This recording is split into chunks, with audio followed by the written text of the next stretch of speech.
Who was Hermann Göring, really, the war hero?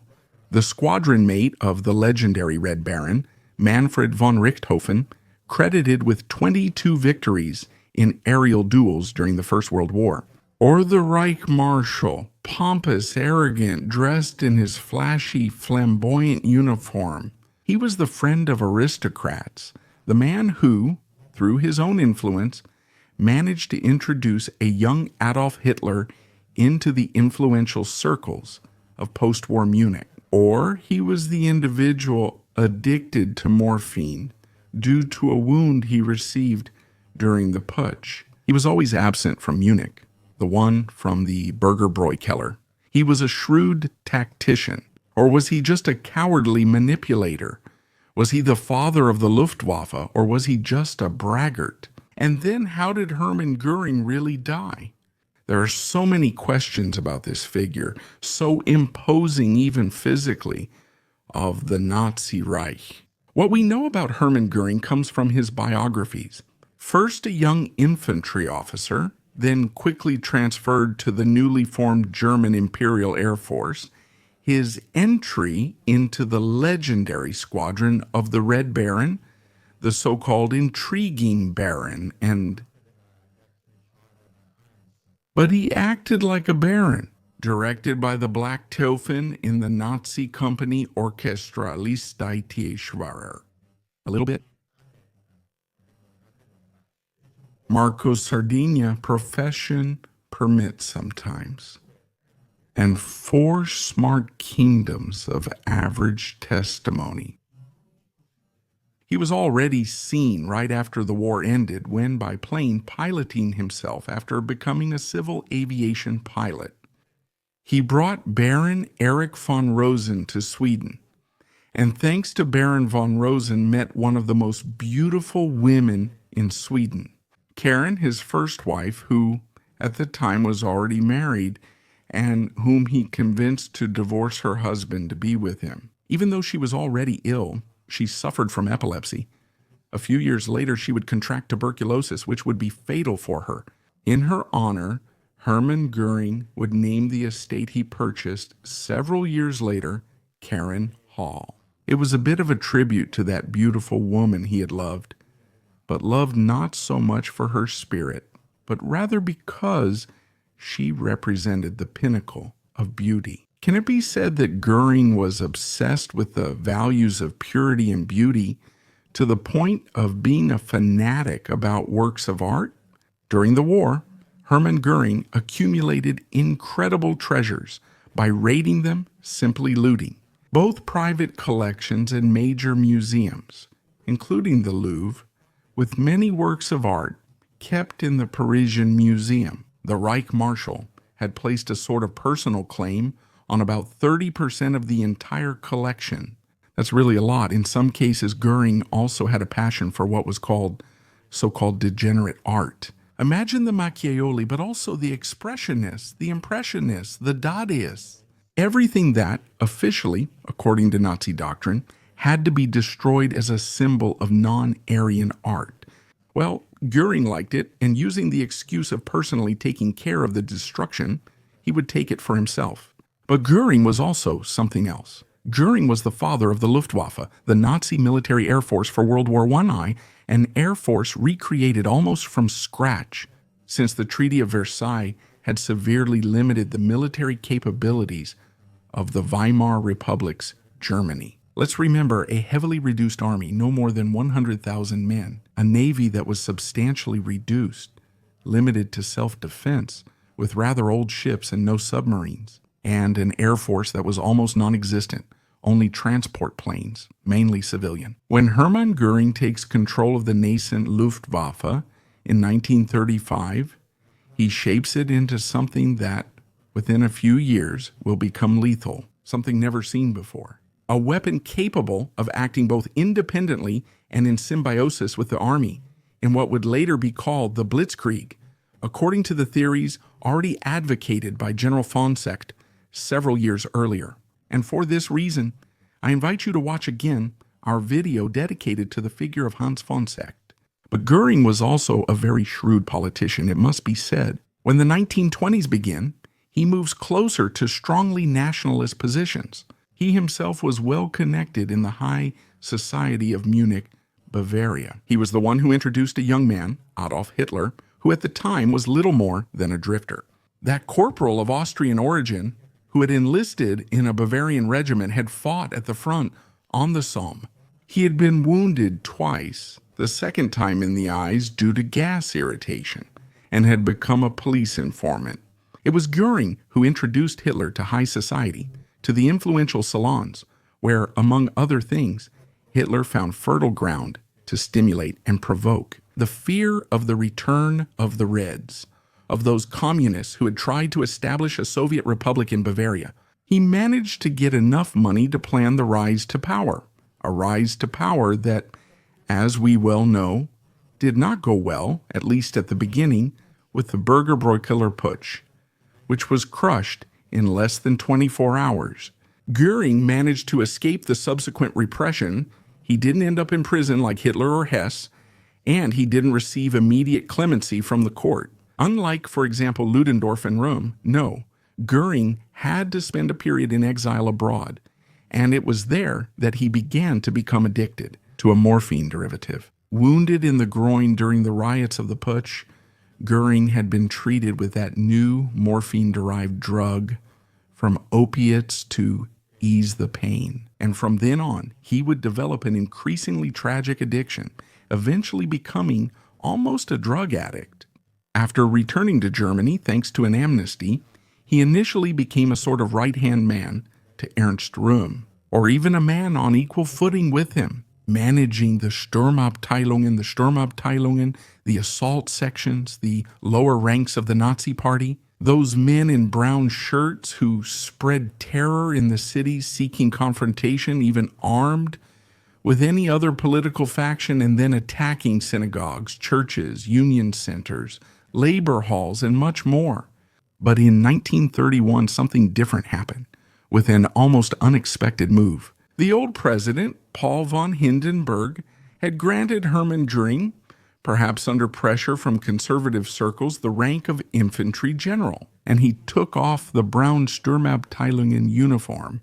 Göring had put on that new uniform, immediately distancing himself from Röhm, to the point of becoming one of the organizers. A few years after the so-called Night of the Long Knives, that early summer night when the Nazi regime carried out a real purge, a cleansing within its own ranks.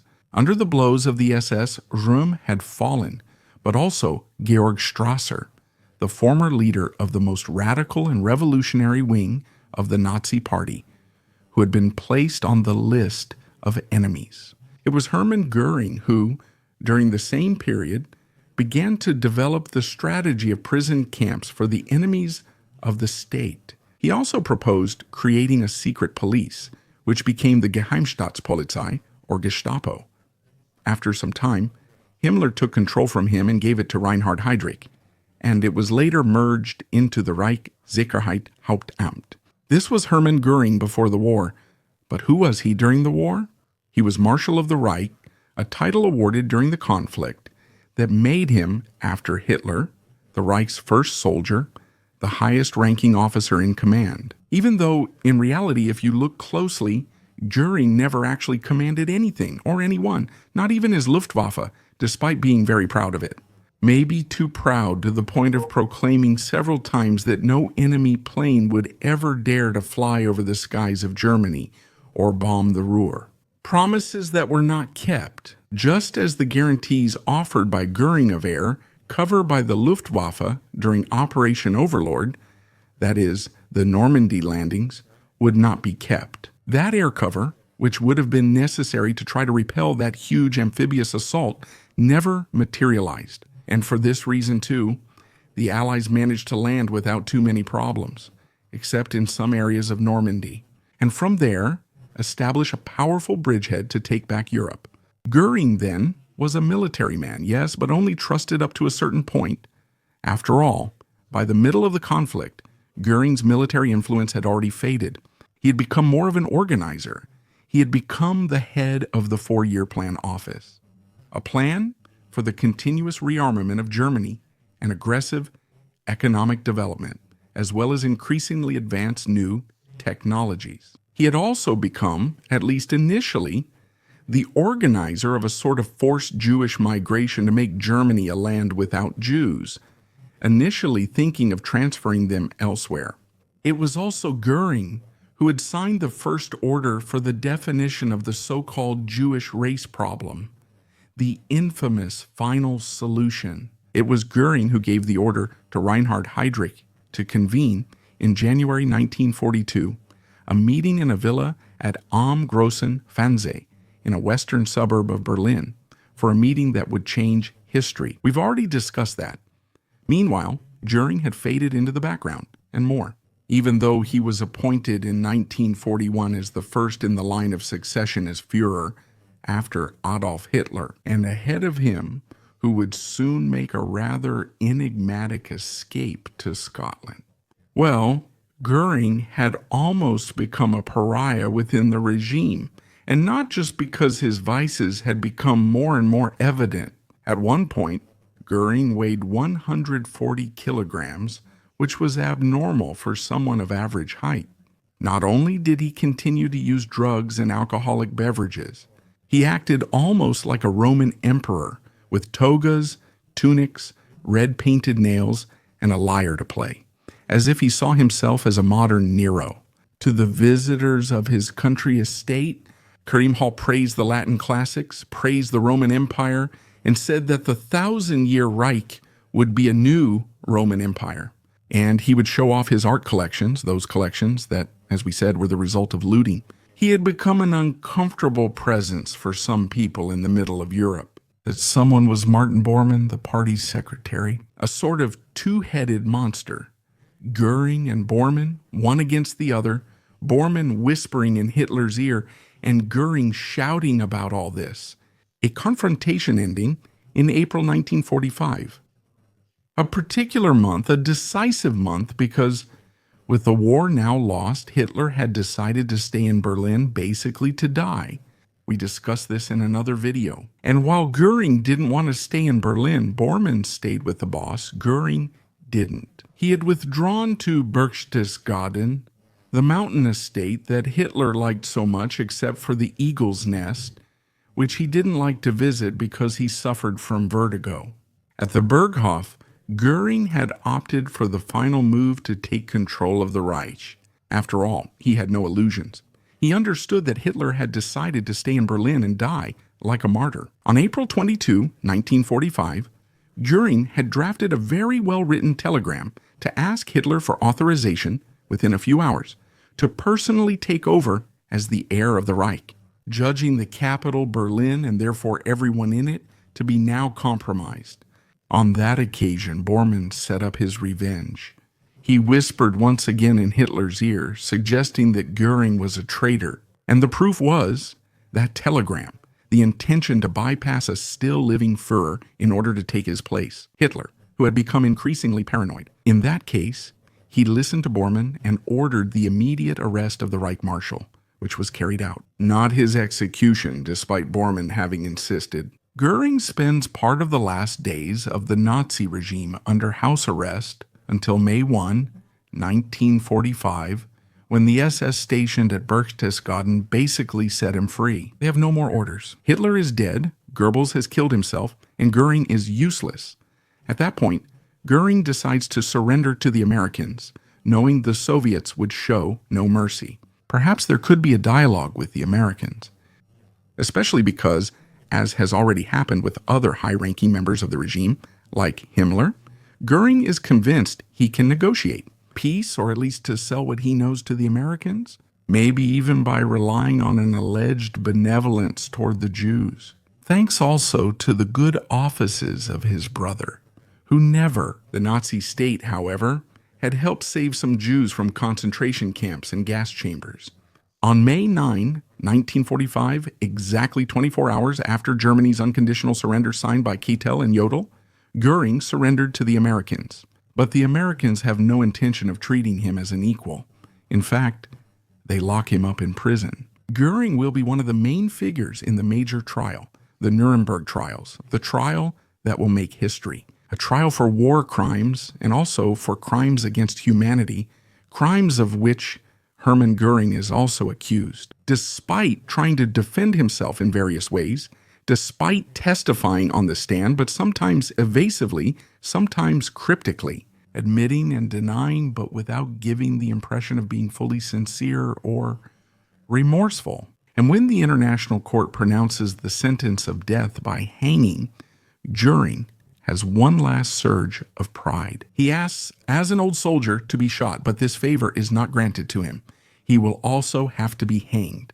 So how does he react? With a cyanide capsule, a capsule around which many mysteries and conjectures will develop. Some say that the capsule was provided to him by one of his jailers, an American officer with whom Göring had formed a small friendship in prison. Others say, almost as a romantic hypothesis, that the capsule was passed to him with a kiss by his second wife or by one of his lovers during a sort of conjugal visit in prison. The most widely accepted theory is that that capsule was part of a batch of 3 capsules that Göring constantly traveled with. Maybe it was the capsule that Göring carried under the collar of his coat and that he managed to hide during a personal search. Or maybe it was the capsule he kept in a jar of face cream. He was so vain, and it stayed there until the moment he had to use it. Or maybe it was a capsule he carried in a small compartment in his boots, and from there he would retrieve it to commit suicide. What is certain is that after dying from biting that cyanide capsule, the body of Hermann Göring is still shown to the public. It is shown after all the other hangings have been carried out, the last one being that of Artis Cesinger. Why is it shown? To avoid speculation, to prevent dark legends from arising, legends of supposed escapes or rescues or safe conducts. No, Hermann Göring, the corpulent, fat heroin addict, art lover, excessive Reich Marshal, is dead. He died 76 years ago. And there is a rather strange memory of him, a memory of the man who had revived aviation, but at the same time had plundered the art of Europe, of the man who loved beauty, but had changed so much that he became almost impossible to fit into any uniform. So, in Berlin, in the late 1930s, there was a joke going around about Hermann Göring. It was said that Hitler, at the end of the Night of the Long Knives, was surprised to find out that Einstein was homosexual. And so people would say, who knows what face the Fuhrer will make when he realizes that Himmler is nearsighted, that Hess is stupid, that Goebbels limps, and that, in the end, Hermann Göring is just a clever fat man.